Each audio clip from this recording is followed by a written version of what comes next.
You see this one, his CV, that's Issa Pantami now. His CV is very long.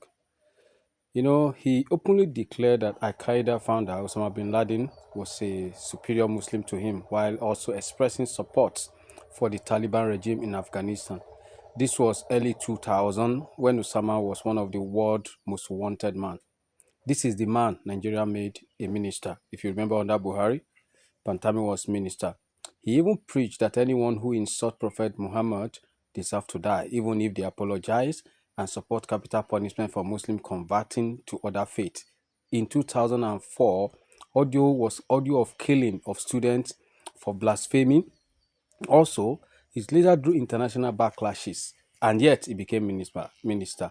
In 2010, he urged northern Muslims to arm themselves against every killings in Plateau State, even though it was a communal crisis. It turned into a religious war and told them, if they kill one of us, we kill 10 of them.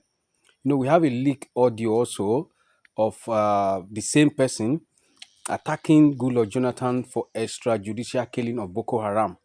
He was actually accusing Goodluck Jonathan that Goodluck was killing Boko Haram. If you remember very well, this was one of the reasons why Buhari and the rest of them went to the US to seek support and say that there is a genocide killing because they don't want Goodluck Jonathan to continue to kill the their brothers, like this other man called them, what's his name now?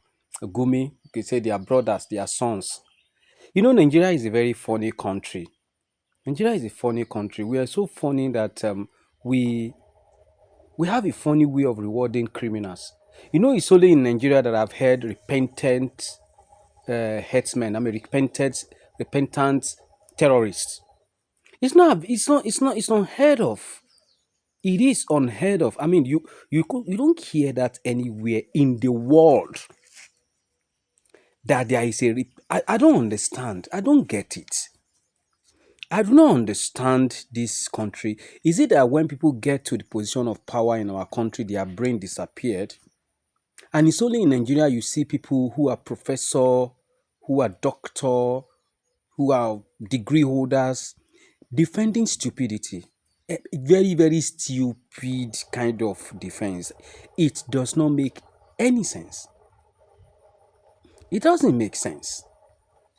It does not make sense that a man is voted a chief, commander in chief of the armed forces. Meanwhile, he has terrorists integrated into his armed forces. And then he wants those armed forces to go and fight terrorists. How does that work again? How does it work? You know, let me paint a scenario. It's like arresting. It's like arresting a drug dealer.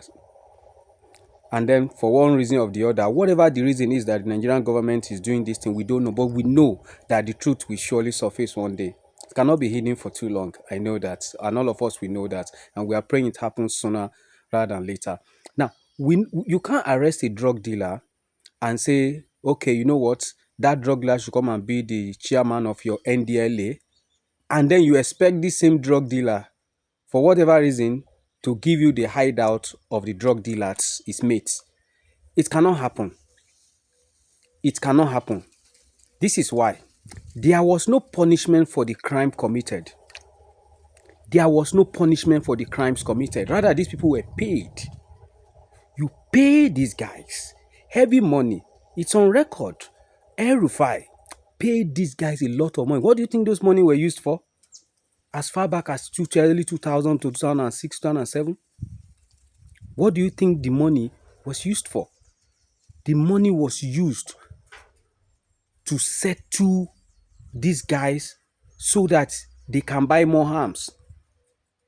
Today now, they have sophisticated weapons far better than our own military in our own country. So how do you expect them to fight these guys, these militias?